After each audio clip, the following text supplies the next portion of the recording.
ওসমান গনি যে বাসায় থাকতেন ওই বাসার পিছনের সাইড দিয়ে দেয়ালের উপরের ভাগ ভাইয়া বিদ্রোহীরা ঘরে প্রবেশ করছে। সামনে দিয়ে কেন আসতে পারতেছে না? সামনে যুবক সাহাবীরা পাহারা দিচ্ছে। ঘরে প্রবেশ করার পর হযরত ওসমান গনি তখন সূরা বাকারা তেলাওয়াত করতেছে। সূরা বাকারার 137 নম্বর আয়াত পড়তেছিলেন। ওই মুহূর্তে একজন পাপিষ্ঠ পিছন দিক থেকে হযরত উসমানের কল্লা বরাবর আঘাত করছে। হযরত উসমানের দেহ থেকে কল্লাটা আলাদা হয়ে রক্ত পড়ে সূরা বাকারার 137 নম্বর আয়াতের উপর রক্তের ছিটা পড়ছে। আলোচনাটা মন দিয়ে শোনেন, দেখবেন অনেক প্রশ্নের সমাধান পেয়ে যাবেন ইনশাআল্লাহ। রাসূলুল্লাহ সাল্লাল্লাহু আলাইহি সাল্লাম মদিনায় আগমন করার আগে ইহুদিদের ইবাদতখানা ছিল মদিনায়, ইহুদিদের বড় বড় আলেম ছিল মদিনায়। রাসূল সাল্লাল্লাহু আলাইহি সাল্লাম মদিনায় আসলেন, ইহুদিদের সাথে সন্ধি করলেন যে আমরা মিলেমিশে থাকবো, আমাদের উপর কেউ আক্রমণ করলে তোমরা সহযোগিতায় এগিয়ে আসবে, তোমাদের উপর কেউ আক্রমণ করলে আমরা তোমাদের সহযোগিতায় এগিয়ে যাব। ইহুদিরাও চুক্তিনামায় স্বাক্ষর করছে, ইহুদিদের সাথে রাসূল চুক্তি করছে। ইহুদিরা কিছুদিন পরে চুক্তি ভাঙ্গা শুরু করছে। রাসূল সাল্লাল্লাহু আলাইহি সাল্লামের জনপ্রিয়তা দেখে ইহুদিরা সহ্য করতে না পেরে চুপে চুপে মক্কার মুশরিক আর কাফেরদের সাথে আতাত করা শুরু করলো। মক্কার মুশরিকদের সাথে মিলেমিশে ইহুদিরা গোপনে প্ল্যান করলো আল্লাহ রাসূলকে হত্যা করবে। বাস্তবিক অর্থে একদিন আল্লাহ রাসূল সাল্লাল্লাহু আলাইহি সাল্লামকে ইহুদিরা দাওয়াত দিল। নবীজি কয়েকজন সাহাবী নিয়ে গেছে। যাওয়ার পর ইহুদিরা বলতেছে, ইয়া রাসূলুল্লাহ, আপনার সাথে কিছু পার্সোনাল কথা ছিল আমাদের। বলো। আপনার সাথে যে সাহাবীরা আছে তাদের সামনে বলা যাবে না। নবীজি সাহাবীদেরকে বললেন, তোমরা যাও। সাহাবীদের মনে সন্দেহ লাগছে, ঘটনা কি? আমাদেরকে কেন থাকতে দিচ্ছে না ইহুদিরা? তো সাহাবীদেরকে একটু দূরে পাঠিয়ে দিয়ে রাসূলকে এক জায়গায় বসাইছে। পিছনে একটা দেয়াল ছিল, সেখানে রাসূলের সাথে কথা বলতেছে ইহুদিরা। আরেকজনকে পাঠাইয়া দিছে দেয়ালের উপর, যা ওখান থেকে একটা পাথর মারো নবীর উপরে। রাসূলুল্লাহ সাল্লাল্লাহু আলাইহি সাল্লাম সেখানে বসা, একজন পাথর নিয়ে উপরে উঠতেছে। আসলে পার্সোনাল কথা উদ্দেশ্য কিছুই না, নবীর সাথে কথা বলবে, উপর দিয়ে একজন পাথর মেরে রাসূলকে হত্যা করবে। জিবরিল আমিন আইসা জানায় দিছে, এখান থেকে তাড়াতাড়ি সরেন, আপনারে মারবে। সুবহানাল্লাহ। রাসূলুল্লাহ সাল্লাল্লাহু আলাইহি সাল্লাম চলে গেলেন। ইহুদিদেরকে মদিনা থেকে বের করে দেওয়া হলো, তারা গেল খায়বারে। এক পর্যায়ে খায়বার থেকেও তাদেরকে সমূলে উৎখাত করে দেওয়া হলো। মুসলমানদের উত্থান আর ইসলামের প্রচার প্রসার শুধু মদিনায় সীমাবদ্ধ না, আন্তর্জাতিক পরিমণ্ডলে ইসলামের প্রচার প্রসার, বিভিন্ন রাষ্ট্র প্রধান যারা, তাদের বিশেষ মজলিসের মধ্যে ইসলাম নিয়ে, ইসলামের নবীকে নিয়ে আলোচনা শুরু হয়ে গেছে। এই বিষয়টা ইহুদিরা কোনোভাবেই মেনে নিতে পারল না। ইহুদিরা মুসলমানদের এই বিজয় রথ দেখে তারা দেখলো রাসূলের জামানায় ইসলামের প্রচার প্রসার ব্যাপকভাবে হচ্ছে। রাসূলের পরে আবু বকর, ওমর রাদিয়াল্লাহু তাআলা আনহুমার যুগে ইসলাম মুসলমানদের শুধুমাত্র এলাকায় না, সারা পৃথিবীর ঘরে ঘরে, সমাজে সমাজে, রাষ্ট্রে রাষ্ট্রে, অলিতে গলিতে শুধু ইসলামের কথাবার্তা আর প্রচার জয়গান চলতেছে। এই যুগকে বলা হয় স্বর্ণযুগ। কি বলা হয়? স্বর্ণযুগ।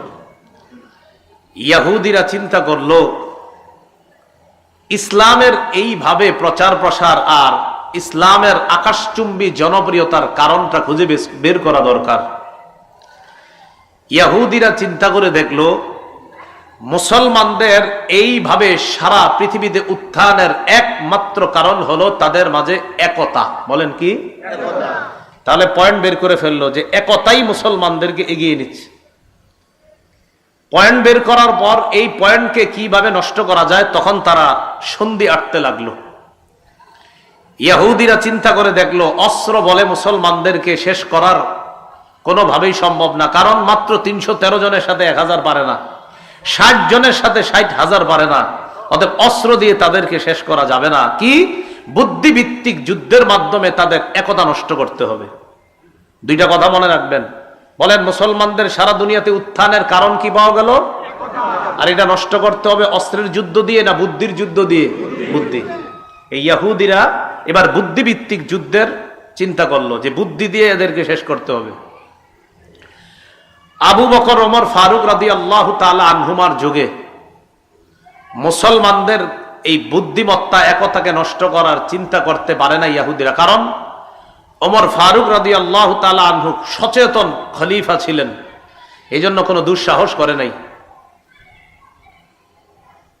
ওমর ফারুক রাদিয়াল্লাহু তাআলা আনহু চলে যাওয়ার পর মুসলমানদের খলিফা হলেন ওসমান গনি রাদিয়াল্লাহু তাআলা। ওসমান গনি রাদিয়াল্লাহু তাআলা আনহু দয়ালু ছিলেন, নম্র ভদ্র ছিলেন এবং খুব সহজ সরল একজন মানুষ ছিলেন। ওসমান গনি রাদিয়াল্লাহু তাআলা আনহুর এই দয়ালু হওয়াটাকে ইহুদিরা দুর্বলতা হিসাবে নিল। এবার 6টা দেশের নাম বলবো, মুখস্থ করবেন। ইয়ামান, মদিনা, বসরা, কুফা, কুফা, শাম, মিশর।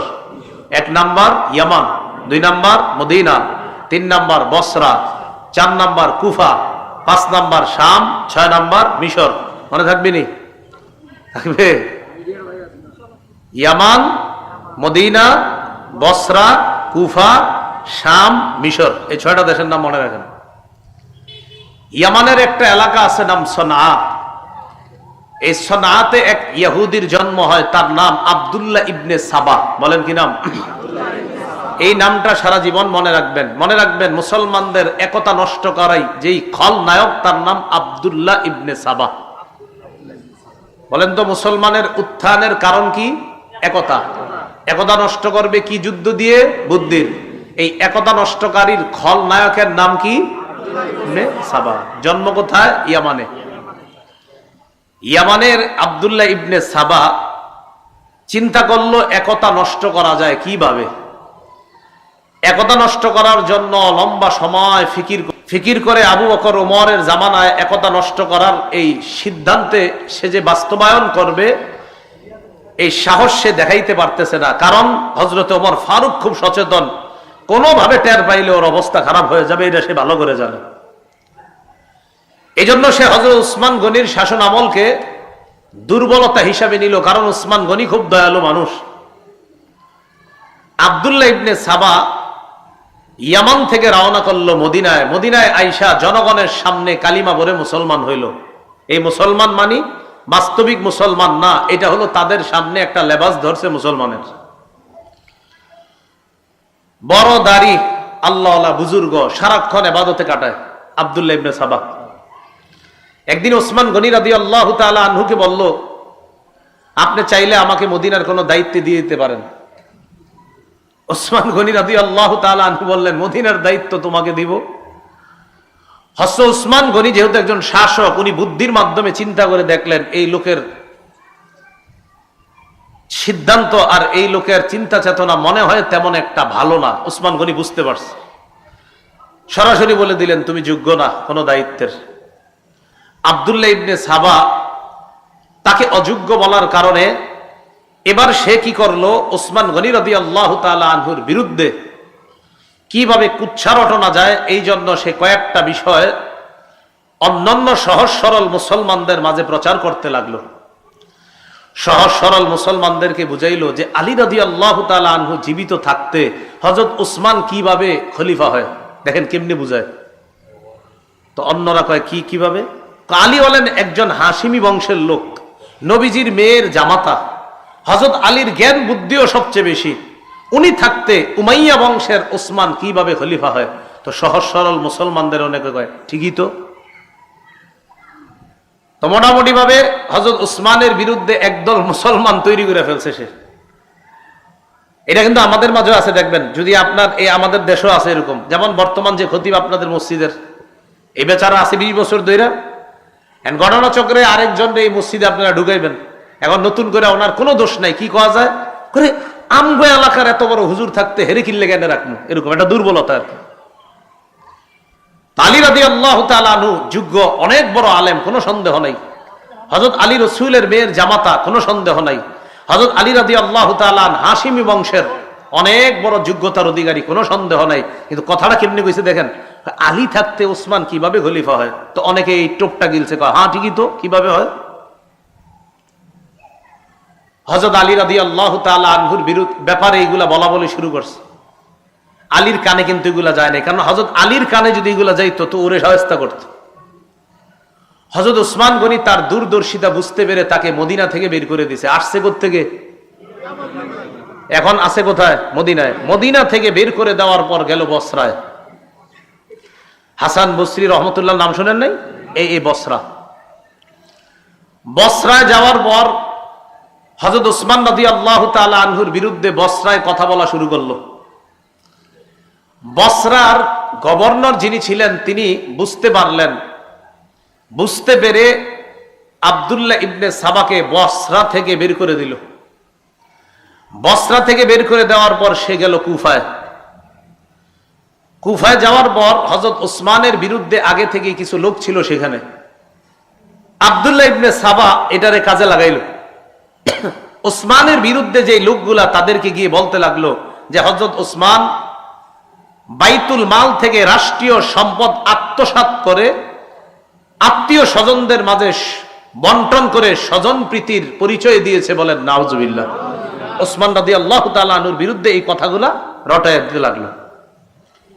কুফার গভর্নর এই কথা বুঝতে পেরে তাকে কুফা থেকে বের করে দিল। কুফা থেকে বের করে দেওয়ার পর এই লোক গেল শামে। শামের গভর্নর যিনি ছিলেন তখন আমিরে মুআবিয়া রাদিয়াল্লাহু তাআলা। মনে রাখবেন, সারা পৃথিবীতে যারা তীক্ষ্ণ বুদ্ধির অধিকারী শাসক ছিলেন তাদের মাঝে একজন ছিলেন মুআবিয়া রাদিয়াল্লাহু তাআলা। আমিরে মুআবিয়া রাদিয়াল্লাহু তাআলা আনহুর বুদ্ধিমত্তার কারণে ভয়ে সাহসও করে না আব্দুল্লাহ ইবনে সাবা যে কিছু বলবে। সে কিন্তু বড় মুসলমান হিসেবে সবার কাছে পরিচিত, মানে অনেক বড় মুসলমান, দাড়ি লম্বা, টুপি সব ঠিক আছে। সাহস করে একদিন রসুলের এক সাহাবী আবু দারদা, তিনি তখন শামে আছে। শামের গভর্নরকে মুআবিয়া। তো আবু দারদা রাদিয়াল্লাহু তাআলা নবীর এক সাহাবী, তিনিও শামে আছেন। তো একদিন সাহস করে আবু দারদা রাদিয়াল্লাহু তাআলা আনহুকে ওসমান রাদিয়াল্লাহু তাআলা আনহুর বিরুদ্ধে কিছু কথা বলছে। আবু দারদা তার কথা শুনে না কয়, তোমার কথা ইহুদিদের জ্ঞান পাওয়া যাইতেছে। তুমি কি ইসলাম প্রচার করো না ইহুদিবাদ প্রচার করো? সত্যি করে বলো। সে ভয় পেয়ে গেছে, আর কোনো কথা বলে না।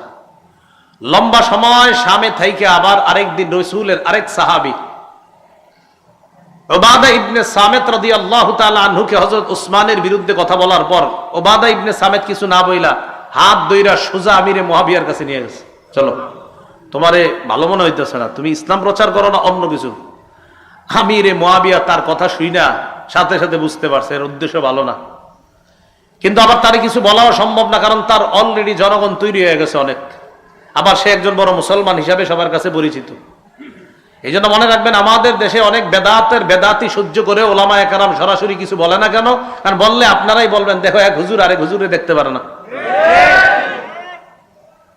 আমিরে মুআবিয়া রাদিয়াল্লাহু তাআলা তাকে বের করে দিলেন শাম থেকে। গেল মিশর, মনে আসেনি 6 দেশ। ইয়ামান থেকে আসলো মদিনায়, মদিনা থেকে বসরা, বসরা থেকে কুফা, কুফা থেকে শাম, শাম থেকে মিশর। মিশরে যাওয়ার পর মিশরে গিয়ে দেখলো ওসমান রাদিয়াল্লাহু তাআলা আনহুর বিরুদ্ধে মিশরের অনেকগুলা লোক আগে থেকে আছে। মুহররম মাস আসলে যেই সমস্ত উল্টাপাল্টা কাজগুলা হয়, মনে রাখবেন এই উল্টাপাল্টা কাজগুলার সূচনা বেশি হয়েছে মিশর থেকে। মিশরে যাওয়ার পর সে তার মতবাদ ভালোভাবেই প্রচার করতে লাগলো। তার মিশন বাস্তবায়ন করার জন্য সে মিশরকে বেছে নিল। মিশনের জন্য মিশর, মিশর বাস্তবায়নের জন্য মিশর। লম্বা একটা সময় অতিক্রম করলো সেখানে এবং বড় একটা দল তৈরি করে ফেলছে। ততক্ষণ পর্যন্ত মিশরের গভর্নর তার দুর্বিসন্ধি বুঝতে পারে নাই। এক পর্যায়ে যখন বুঝতে পারলো, ততক্ষণে সে তার বিশাল এক জামাত তৈরি করে ফেলছে। মিশরের গভর্নর তাকে মিশর থেকে বের করে দিল।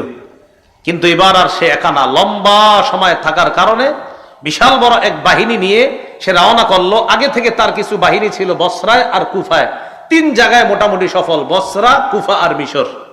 এই 3 জায়গা থেকে তার মোটামুটি একটা দল নিয়ে রওনা করলো আবার মদিনায়। মদিনার খলিফাকে ওসমান গনি রাদিয়াল্লাহু তাআলা।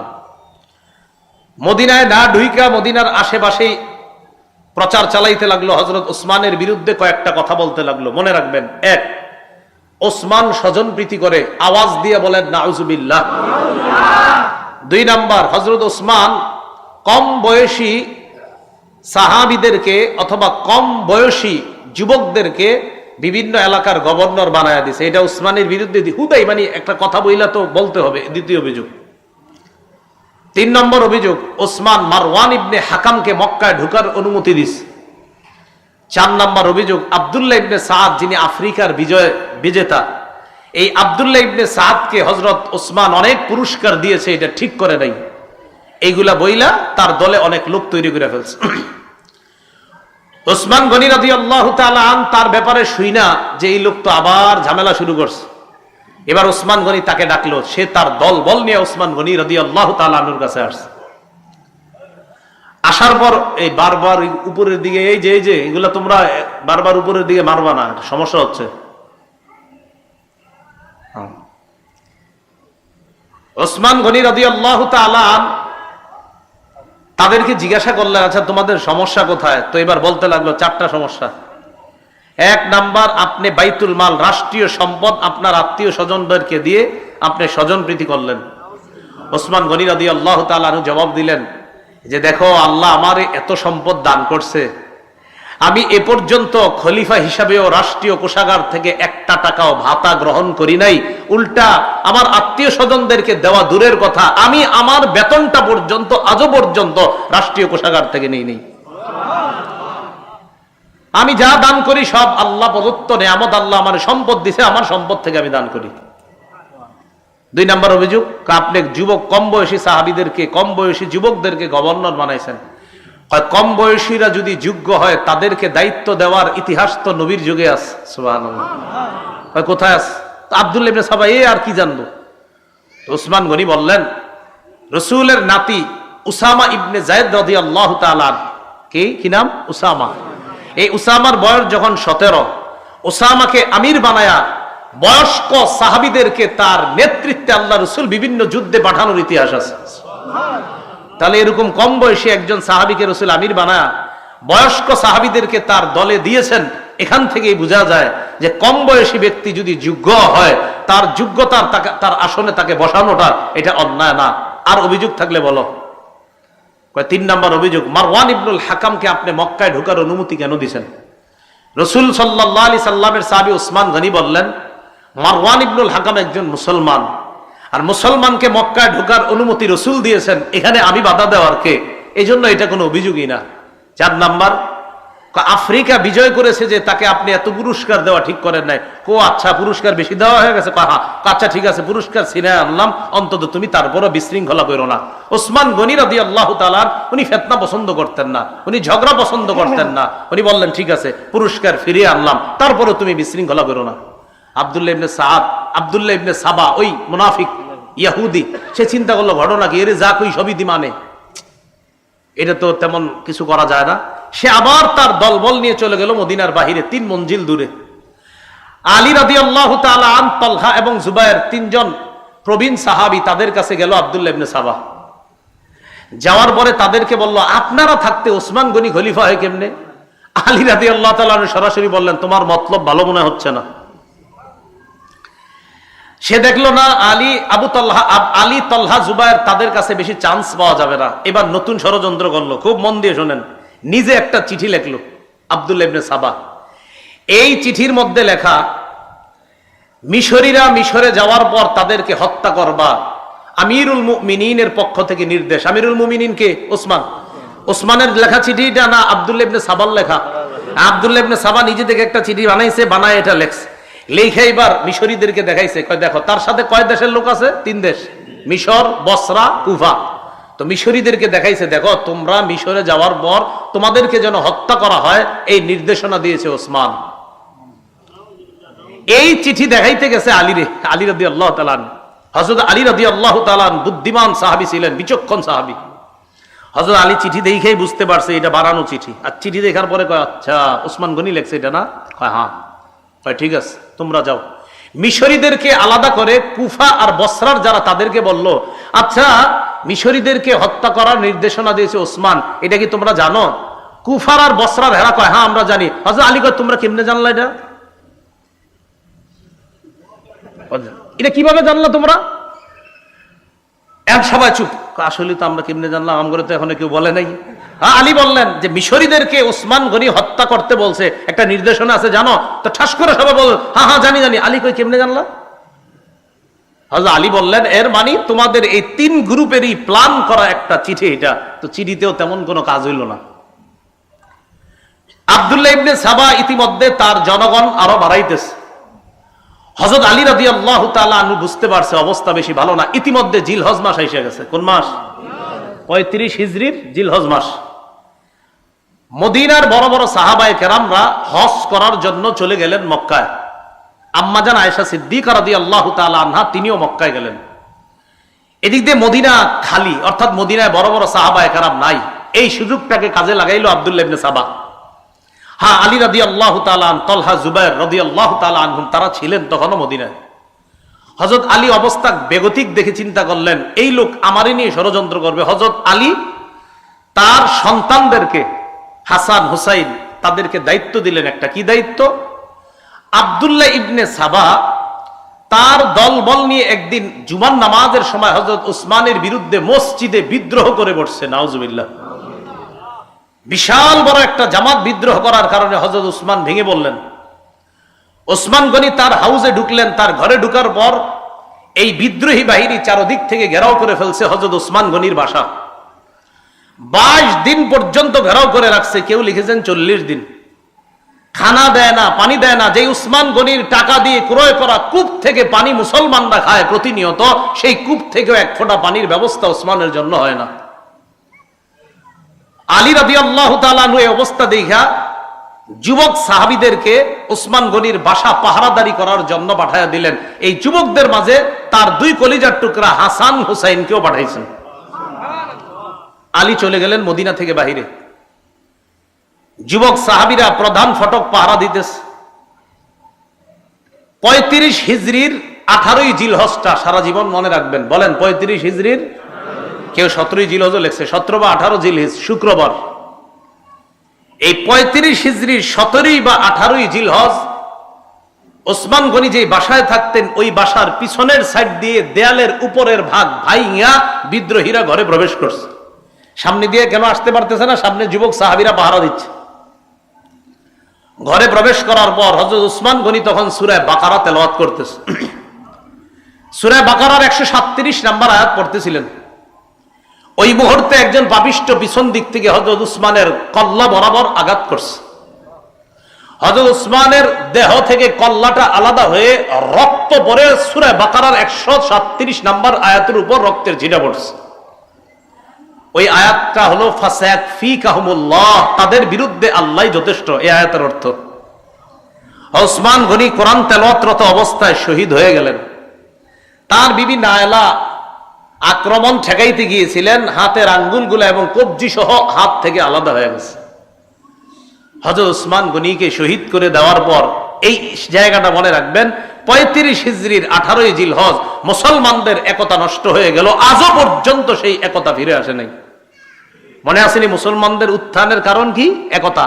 একতা নষ্ট করবে কি দিয়ে? বুদ্ধি দিয়ে। এই নষ্ট করে ফেললো। হযরত উসমান গনি শহীদ হয়ে যাওয়ার পর মুহূর্তের মধ্যে ছড়ায়া গেল উসমান গনি শহীদ হয়ে গেছে। আলোচনা শুরু হয়ে গেল পরবর্তী খলিফা কে হবেন।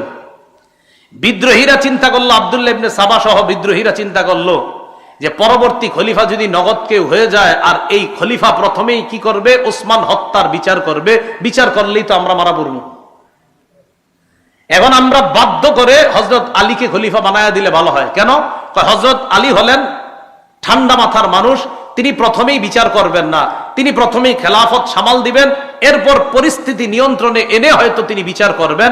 আর আলী যদি এই কাজ করতে যায়, অন্যান্য মুসলমান যারা জোশে আছে এখন হযরত উসমান হত্যার, যারা সহ্য করতে পারে নাই, তারা নগদ বলবে না, আগে উসমান হত্যার বিচার হবে, তারপর খেলাফত হবে। কিন্তু হযরত আলী তো ঠান্ডা মানুষ, তার চিন্তা হলো না, আগে খেলাফতটা সামলাইতে হবে, এরপর আস্তে ধীরে বিচার হবে। তো মুনাফিক ইহুদিরা চিন্তা করলো, এই 2 পরিস্থিতির মাঝখানে মুসলমানদেরকে যদি দাঁড় করায় দেই, এটা নতুন আরেকটা ঝগড়া লাগান যাবে। বিদ্রোহীরা আলীর কাছে গেছে, আপনি খলিফা হইতে হবে। হযরত আলী বললেন না। হযরত আলী সরাসরি বলছে, দাউনি ওয়ালতামিসু গায়রি, আমারে ছাড়ো অন্য কাউরে খলিফা বানাও। তারা আলীকেই খলিফা বানাবে স্থির করলো। সাহাবায়ে কেরামের কাছে সংবাদ চলে গেল হযরত ওসমান শহীদ। আম্মা জান আয়েশা সিদ্দিকা মক্কা থেকে হজ করে মদিনায় রওনা করছে। প্রতিমধ্যে সংবাদ পেলেন হযরত ওসমান শহীদ হয়ে গেছে। আম্মা জান আয়েশা সিদ্দিকা মদিনায় আসার পরিবর্তে আবার মক্কায় চলে গেলেন। কেন? মক্কায় গিয়ে আম্মা জান আয়েশা সিদ্দিকার একটাই কথা যে ওসমান হত্যার বিচার হবে আগে, এরপর খেলাফত থেকে অধিষ্ঠিত হবে এটা পরে। ওসমান হত্যার বিচার হওয়ার আগে আমরা কেউ বায়াত হব না। আম্মা জান আয়েশা সিদ্দিকা এই ঘোষণা দিয়ে দিলেন। এইটা বিদ্রোহীরা আলীকে খলিফা বানায় দিছে জোর করে। হযরত আলী দেখলেন আমি যদি খেলাফত না নেই এই মুহূর্তে এই বিদ্রোহীদের কেউ খেলাফত নিয়ে নিতে পারে। দেখছেন কিভাবে ব্যস্ত লাগাইছে। হযরত আলীও চিন্তা করতেছে খেলাফত না নিয়ে উপায় নাই। আবার আরেক দল সাহাবা বলতেছে না আগে বিচার হবে তারপর বায়াত হব। এইখানে আর একটা পেস লাগাই দিছে বিদ্রোহীরা। আম্মা জান আয়েশা সিদ্দিকা রাদিয়াল্লাহু তাআলা আনহার সাথে তলহা এবং জুবাইর রাদিয়াল্লাহু তাআলা মদিনা থেকে মক্কায় গিয়ে দেখা করছে। আম্মা জান ওসমান তো শহীদ হয়ে গেছে, কি করা? আম্মা জান আয়েশা সিদ্দিকা বললেন শাহাদাতের প্ল্যান কোত্থেকে হয়েছে? কয় বসরা আর কুফা থেকে। কয় চলো বসরা আর কুফায় যাব, সেখান থেকে আমরা ওসমান হত্যার বদলার প্ল্যান করব। কে বলতেছে? আম্মা জান আয়েশা সিদ্দিকা রাদিয়াল্লাহু তাআলা আনহা। তিনি চলে গেলেন, রওনা করলেন বসরা। এদিক দিয়ে আলী রাদিয়াল্লাহু তাআলা আনহু যখন জানলেন যে আমার শাশুড়ি আম্মা জান আয়েশা সিদ্দিকা রাদিয়াল্লাহু তাআলা না কি হয় শাশুড়ি, যে আম্মা জান তো রওনা করছে বসরায়, আর বসরায় এই জন্যই যাচ্ছে যে ওসমান হত্যার বদলা। হযরত আলী রাদিয়াল্লাহু তাআলা চিন্তা করলেন তাহলে আমিও বসরায় যাই, বসরায় গিয়ে আম্মা জানের সাথে কথা বলা দরকার। এদিক দিয়ে হযরত আলী রাদিয়াল্লাহু তাআলা আনহু রওনা করলেন, ওই দিক দিয়ে আম্মা জানও বসরায় রওনা করছে। বিদ্রোহীরা চিন্তা করলো সর্বনাশ, বসরায় গিয়ে যদি দুই দলের মাঝে মিটমাট হয়ে যায় বিপদে পড়বো আমরা। কথাগুলা কি বুঝতেছেন সবাই? একদম মাথায় এদিক সেদিক নিয়েন না, খুব গুরুত্বপূর্ণ তথ্য আসবে সামনে। হযরত আলী রাদিয়াল্লাহু তাআলা আনহু বসরায় গেলেন, আম্মা জান আয়েশা সিদ্দিকা রাদিয়াল্লাহু তাআলা আনহাও গেলেন। ওইদিক দিয়ে আমিরে মুআবিয়া শাম দেশ থেকে আম্মা জানের সাথে দেখা করতে আসছে। আমিরে মুআবিয়া রাদিয়াল্লাহু তাআলা আনহুরও এক দাবি, আগে ওসমান হত্যার বিচার হবে তারপর আমরা বায়াত হব। তাহলে দাবিতে আম্মা জান আয়েশা আমিরে মুআবিয়া তারা এক হয়ে গেলেন। আলী রাদিয়াল্লাহু তাআলা আনহু গেলেন, যাওয়ার পর আম্মা জান আয়েশা রাদিয়াল্লাহু তাআলা আনহা এবং আমিরে মুআবিয়ার সাথে কথা বললেন যে দেখো যদি কোনোভাবে যুদ্ধ লেগে যায় ক্ষতি হবে আমাদের, তাই কোনো যুদ্ধ চাই না, আমাদের মাঝে মীমাংসা হয়ে যাক। আম্মা জান আয়েশা সিদ্দিকা রাদিয়াল্লাহু তাআলা আনহা প্রস্তাব দিয়ে দিলেন, আমিরে মুআবিয়া তারা উভয় প্রস্তাব দিলেন। একটাই প্রস্তাব, আপনি মদিনায় ফিরে গিয়ে প্রথমে বিদ্রোহীদের বিচার করবেন, তারপর আমরাই আপনার হাতে হাত রেখে বা আমরাই আপনার কাছে বায়াত হব। তাহলে সহজ হয়ে গেল বিষয়টা। তাহলে কি জানাইলো এই জায়গায়? আলী রাদিয়াল্লাহু তাআলা মদিনায় আসবেন, আসার পর ওসমান রাদিয়াল্লাহু তাআলা আনহুর হত্যাকারীদের বিচার করবেন, তারপর মুসলমানরা ব্যাপকভাবে হযরতে আলীর কাছে বায়াত হবে, তাকে খলিফা হিসাবে মেনে নেবে। এতটুকু বুঝছেন নি সবাই? রাতের বেলা সবাই খুশিতে ঘুমাইতেছে। খুশিতে বলতে আলী রাদিয়াল্লাহু তাআলা আনহুর সাথে যে মুসলমানরা তারাও খুশি যে হারে কোনো রক্তপাত হবে না, এটা ভালো লাগতেছে। আম্মা জানের সাথে যারা তারাও খুশি, আমিরে মুআবিয়ার সাথে তারাও খুশি যে কোনো রক্তপাত ছাড়াই মীমাংসা হয়ে গেল। আব্দুল্লাহ ইবনে সাবা তার অনুসারীদের কি নিয়ে টেনশনে পড়ে গেল, বেটা বিপদে তো আমরাই পড়বো, কি করা? রাতের বেলা একটা ঘটনা ঘটাইতে হবে। রাতে সবাই ঘুম। আব্দুল্লাহ ইবনে সাবা তার অনুসারীদেরকে নিয়ে আম্মা জান আয়েশা সিদ্দিকা যেই তাবুতে আম্মা জান আয়েশা সিদ্দিকা যেখানে বিশ্রাম নিচ্ছে আর আমিরে মুআবিয়া তাদের উপরে হামলা চালাইল। তাদের উপরে আম্মা জান আয়েশা আমিরে মুআবিয়া যেখানে তাদের উপর হামলা চালাইলো। বলেন তো তাদের উপরে হামলা চালানোর পর অভিযোগের তীরটা কার উপর যাবে? হ্যাঁ, আলী রাদিয়াল্লাহু তাআলা আনহুর দিকে। কোন অবস্থা না দেখে মুসলমানরা সবাই বুঝে ফেললো যে আলী রাদিয়াল্লাহু তাআলা আনহু মনে হয় আমাদের উপর আক্রমণ চালাইছে। আসলে ঘটনাটা হযরত আলী ঘটায় নাই, ঘটাইছে ওই আব্দুল্লাহ ইবনে সাবা। এজন্য সব সময় সতর্ক থাকবেন। আমি আপনার মাঝে শত্রুতা নাই, আমার আপনার মাঝে তৃতীয় পক্ষ শত্রুতা করে, এই শত্রু এখনো আছে, ইসলাম তারা মিটিয়ে দিতে চায়, এদেরকে চিহ্নিত করতে হবে সারা জীবন। সব সময় তৃতীয় পক্ষে আমাদের মাঝে ঝগড়া লাগায়। আব্দুল্লাহ ইবনে সাবা তার অনুসারী নিয়ে আক্রমণ চালাইলো। এদেরকে বলা হয় সাবাই। বলেন কি বলা হয়? সাবাই। আক্রমণ চালানোর পর বাস কে কার উপর আক্রমণ চালাইছে এটা না বুঝে কঠিন যুদ্ধ শুরু হয়ে গেল।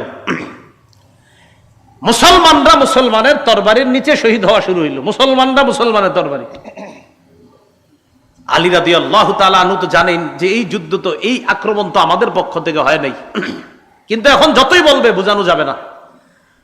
আম্মাজান যেই ওটের উপরে ছিল, এই ওট বরাবর একটা তীর মারছে, আম্মাজানের ওট পড়ে গেছে, তো আম্মাজান বসে গেছে, যুদ্ধ থেমে গেছে। আম্মাজান যতক্ষণ ছিল ওটের উপরে ততক্ষণ যুদ্ধ চলছে, হ্যাঁ আম্মাজান এখনো আছে। তো তৎকালীন নিয়ম ছিল যে যিনি প্রধান থাকে তিনি যখন আপনার বসে যায় তখন এমনি যুদ্ধ থেমে যায়। তো আম্মাজান আয়েশা সিদ্দিকা ওটের উপর ছিল, এটাকে বলা হয় জামাল, এই জন্য এই যুদ্ধটার নাম জঙ্গে জামাল বা ওটের যুদ্ধ বা উষ্টির যুদ্ধ।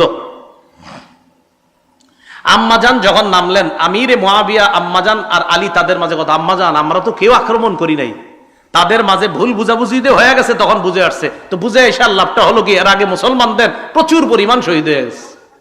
এমনকি তলহা আর জুবাইর রাদিয়াল্লাহু তাআলা আনহুম, বড় বড় দুই সাহাবী, তারাও শহীদ হয়ে গেছে এই রাতে।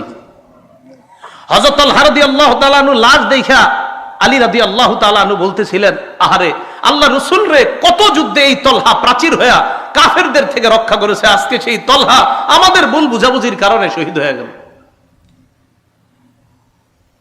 আম্মাজান চলে গেলেন মক্কায়, এদিক দিয়ে আলী রাদিয়াল্লাহু তাআলা আনহু কিছুদিন কুফায় অবস্থান করতেছে। এই বসরা কুফা এর মাঝামাঝি আলী রাদিয়াল্লাহু তাআলা আনহু অবস্থান করা অবস্থায় হযরত আমিরে মুআবিয়ার বিরুদ্ধে আলী রাদিয়াল্লাহু তাআলা আনহুর একদল বুঝাইতে লাগলো যে আমিরে মুআবিয়া কিন্তু আপনার বিরুদ্ধে ষড়যন্ত্র করতেছে, মিথ্যা কথা। এটা কারা? ওই সাবাই গোষ্ঠী। আলী রাদিয়াল্লাহু তাআলা আনহু কি করলেন, আমিরে মুআবিয়াকে শামের গভর্নর পদ থেকে হটায়া দিলেন। এটা আবার আমিরে মুআবিয়া রাদিয়াল্লাহু তাআলা আনহু মনে করলেন যে আলী রাদিয়াল্লাহু তাআলা আনহু এটা কেন করলেন, আসলে ঘটনাগুলো ঘটাইতেছে তৃতীয় পক্ষ বারবার। মুআবিয়া রাদিয়াল্লাহু তাআলা আনহু আলী রাদিয়াল্লাহু তাআলা আনহুর বিরুদ্ধে যুদ্ধ করার জন্য তৈরি, আলী রাদিয়াল্লাহু তাআলা আনহু প্রতিহত করার জন্য রওনা করছে। ইরাক এবং বসরার মাঝখানে একটা জায়গার নাম সিফফিন। এই সিফফিন নামক জায়গায় দুই দল মুসলমানের মাঝে তুমুল লড়াই হলো, দীর্ঘ 2 মাস পর্যন্ত লড়াই হলো, শুধু 70,000 মুসলমান শহীদ হলো। কয় হাজার? মুসলমানের তরবারিতে মুসলমান শহীদ। এই জঙ্গে জামাল আর সিফফিন দুই যুদ্ধে মিলে প্রায় 90,000 মুসলমান শহীদ হয়েছে। আলী রাদিয়াল্লাহু তাআলা আর আমিরে মুআবিয়ার মাঝে এরপরে দেখলো, সন্ধি হলো যে এটা তো আমরা কি করতেছি, নিজেরা নিজেদের বিরুদ্ধে লড়াই। হযরত আলী আর মুআবিয়া তারা দুইজন বুঝতে পারলো না, এগুলো তো ঠিক হচ্ছে না আমাদের। তাদের এই বোঝাপড়াটা মেনে নিতে পারে না ওই সাবাই গোষ্ঠী। আলী রাদিয়াল্লাহু তাআলা যখন সন্ধি করলেন যে আর যুদ্ধ হবে না, তখন একদল হযরতে আলীর এই কথা মেনে নিতে পারছে না। এবার ফতুয়া দাঁড়াইলো দুইটা, তারা দুইটা ফতুয়া দিল। কয়টা? ওই সাবাই গোষ্ঠী 2 ফতুয়া দিল। এক, আমিরে মুআবিয়া হযরত আলীর ইমামত না মানার কারণে তিনি কাফের, নাউজুবিল্লাহ বলেন। আর হযরত আলী মুআবিয়ার সাথে সন্ধি করার কারণে তিনি ফাসিক। দেখছেন, দুজনের উপর ফতুয়া লাগাইছে যে আমিরে মুআবিয়া কাফের, নাউজুবিল্লাহ, হযরত আলীকে না মানার কারণে। আজ হযরত আলী কেন সন্ধি করলেন, এজন্য তিনি ফাসিক। আর একদল বের হয়ে গেল হযরত আলীর দল থেকে। বের হওয়ার আরবি হলো খুরুজ, খরজা ইয়াখরুজু, এখান থেকে বের হয়েছে। এই বের হওয়ার কারণে তাদেরকে বলা হয় খারিজি। ওই খারিজি মানে এখান থেকে বের হয়ে গেছে। তাহলে সাবাইদের থেকে আরেকটা দল বের হয়ে গেল, এরা হয়ে গেল খারিজি। খারিজিরা বের হয়ে যাওয়ার পর তাদের ফতুয়া আমিরে মুআবিয়া কাফের, নাউজুবিল্লাহ। বড় দুঃখজনক বিষয়, বর্তমান যুগের অনেক মুসলমানও এটা মনে করে আমিরে মুআবিয়া কাফের। 3 বার নাউজুবিল্লাহ বলেন। হ্যাঁ, আমিরে মুআবিয়াকে কি বলে? কাফের, নাউজুবিল্লাহ। রাসূলের একজন জান্নাতি সাহাবীকে বলে কাফের। রাসূল সাল্লাল্লাহু আলাইহি সাল্লাম বলছেন, আমার উম্মতের যে দলটা প্রথম নৌপথে লড়াই করবে তারা জান্নাতি। আমিরে মুআবিয়া ওই সাহাবী যিনি নৌবহর তৈরি করেছিলেন এবং রোমকদের নৌবহরকে শোচনীয়ভাবে পরাজিত করেছিলেন যে সাহাবী, তিনি আমিরে মুআবিয়া রাদিয়াল্লাহু তাআলা। তাহলে একজন জান্নাতি সাহাবীকে কাফের বলা, এটা কি মুসলমানরা যারা আমরা কাফের বলবো, এটা কি আমাদের সওয়াব হবে না গুনাহ হবে? অন্যায়, শুধু গুনাহ না, বড় গুনাহ। আল্লাহ আমাদেরকে হেফাজত করেন। আমিরে মুআবিয়া রাদিয়াল্লাহু তাআলা আর আলী রাদিয়াল্লাহু তাআলা আনহুর মাঝে এই সাবাই আর খারিজিরা আপনার একটা দ্বন্দ্ব লাগাইয়া দিল। এবার হযরত আলী রাদিয়াল্লাহু তাআলা আনহু কোনোভাবে শাসন ভাগটা রক্ষা করার জন্য তিনি তখন মদিনা থেকে ইসলামী খেলাফতটাকে নিয়ে গেল কুফায়। কোথায়? কুফায়। এখন মুসলমানদের ইসলামী খেলাফত পরিচালনা হয় কুফা থেকে। এই যে মদিনা থেকে ইসলামী খেলাফত বের হলো, আর অদ্যাবধি পর্যন্ত ইসলামী খেলাফত আর মদিনায় আসে নাই। ইসলামী খেলাফত কুফায় নিয়ে যাওয়ার পর হযরত আলী রাদিয়াল্লাহু তাআলা আনহুর যারা মহাব্বত বলে দাবি করে, তখন এই তারা দেখলো যে হযরত আলী ঠান্ডা মাথায় আস্তে ধীরে পরিস্থিতি সামাল দেওয়ার জন্য চেষ্টা করতেছে। এই পরিস্থিতি সামাল দেওয়ার চেষ্টাটাকে তারা ভালোভাবে নেয় নাই। একদল তারা কি করলো, খারিজিরা হযরত আলীর বিরুদ্ধে লড়াই করার জন্য তৈরি। নাউজুবিল্লাহ। হযরত আলীর মহাব্বতের লোকেরা আলীর বিরুদ্ধে যুদ্ধ করবে। যুদ্ধ হলো, যুদ্ধে খারিজিরা শোচনীয়ভাবে পরাজয় বরণ করলো। খারিজিরা পরাজয় বরণ করার পর খারিজিদের কয়েকজন সন্ধি করলো, এক রাতেই আলী, মুয়াবিয়া আর আমর ইবনুল আসকে তারা হত্যা করবে। দেখছেন নি, এতদিন যাদেরকে বলতো কাফের, আমিরে মুয়াবিয়ার আলীকে এতদিন আলাদা চোখে দেখতো না, এখন তারা চিন্তা করলো না, আমগো শত্রু আলীও, মুয়াবিয়াও, আমর ইবনুল আস, তিনজন আমগো শত্রু। তারা চিন্তা করলো যে তিনজনকে রাতে হত্যা করতে হবে। 40 হিজরি, কত হিজরি? 40 হিজরির 15ই রমজান ফজরের নামাজ পড়ার জন্য আলী রাদিয়াল্লাহু তাআলা আনহু মসজিদে রওনা করছে। আব্দুর রহমান ইবনে মুলজিম খারিজি নামে এক ব্যক্তি হযরত আলীকে অন্ধকারে পিছন থেকে তরবারির আঘাত করছে। এই আঘাত এতটা কঠোর ছিল যে হযরত আলী এরপর মাত্র 2 দিনের মাথায় 17ই রমজান শাহাদাত বরণ করে। ইন্না লিল্লাহি ওয়া ইন্না ইলাইহি রাজিউন। তাহলে 40 হিজরির 15ই রমজান হযরত আলীকে আঘাত করা হয়, 17ই রমজান তিনি শহীদ হয়ে যান। আমিরে মুয়াবিয়াকে ওই রাতে আঘাত করা হয়েছে, কিন্তু তিনি প্রতিহত করতে পেরেছিলেন, তাকে তেমন ক্ষতি করতে পারে নাই। আমর ইবনুল আস ঘটনাচক্রে ওই রাতে নামাজে না বের হয়ে আরেকজনকে পাঠাইছিলেন। আরেকজনকে পাঠানোর কারণে ওই ব্যক্তি অন্ধকারে মনে করছে এটাই মনে হয় আমর ইবনুল আস, এরে মারছে। তখন আমর ইবনুল আসের পরিবর্তে ওই ব্যক্তি নিহত হয়ে গেছে, শহীদ হয়ে গেছে। তাহলে এক রাতে 3 জনের উপর হামলা চালানো হয়েছে। কেউ বলেন ভিন্ন রাতেই হামলা চালাইছে, হামলায় 2 জন শহীদ। এর মধ্যে হযরত আলী শহীদ হলেন, আমিরে মুয়াবিয়াকে হামলা চালানো হয়েছে, তিনি শহীদ হননি। আমর ইবনুল আস মনে করে আরেকজনকে হামলা চালানো হয়ে গেছে, তিনি শহীদ হয়ে গেছেন। হযরত আলী শহীদ হয়ে যাওয়ার পর খেলাফতের দায়িত্ব ভার আসে হযরত হাসান রাদিয়াল্লাহু তাআলা আনহুর কাছে। হযরত আলীর ছেলে হাসান রাদিয়াল্লাহু তাআলা। হযরতে হাসান খেলাফত নেওয়ার পর তিনি চিন্তা করলেন যে মুসলমানের এই খেলা এই কতদিন চলবে আর। হযরত হাসানের ব্যাপারে আল্লাহ রাসূল বুখারীর বর্ণনা আছে, বলেছিলেন আমার এই নাতি, এভাবে বলছে আমার এই নাতি, আমার এই সন্তান বলছে আমার এই নাতি এত মহব্বতের, এত আমার এই নাতির মাধ্যমে আমি আশাবাদী আল্লাহ 2টা দলের মধ্যে চলমান বড় ফিতনাকে আল্লাহ রক্ষা রহিত করে দিবেন। রাসূল জীবদ্দশায় বলেছিলেন আমার এই নাতির মাধ্যমে। হযরত হাসান খেলাফত পাওয়ার পর 5-6 মাস কম বেশি হবে খেলাফতে অধিষ্ঠ থাকার পর হযরত হাসান নিজে গিয়ে আমিরে মুয়াবিয়াকে বললেন, চাচা আর কতদিন এইগুলা চলবে, আমি আপনাকে যথেষ্ট যোগ্য মনে করতেছি, তাই খেলাফতের দায়ভার আপনাকে দিয়ে মুসলমানদের মাঝে এই বড় ফিতনা আমি রহিত করতে চাই। হযরত হাসান আমিরে মুয়াবিয়ার হাতে খেলাফতের দায়িত্ব দেওয়ার পর কিছুদিনের মধ্যে সারা পৃথিবীর মুসলমানদের মাঝে আবার শান্তির সুবাতাস বওয়া শুরু হলো। আমিরে মুয়াবিয়ার জামানায় ইসলাম আবার চতুর্দিকে ছড়ায় পড়া শুরু করলো। সুবহানাল্লাহ। আফগানিস্তানের কান্দাহার, কাবুল, বেলুচিস্তান, পাকিস্তানের লাহোর পর্যন্ত ইসলামের বিজয় পতাকা উড়ে শুরু করলো পাকিস্তান। আমিরে মুয়াবিয়ার জামানায় আফ্রিকার পুরো অঞ্চলগুলো, কঠিন কঠিন যে অঞ্চলগুলো যেখানে ইসলাম প্রচার করাটা কষ্ট ছিল, এই অঞ্চলগুলো আল্লাহ বিজয় দান করলেন।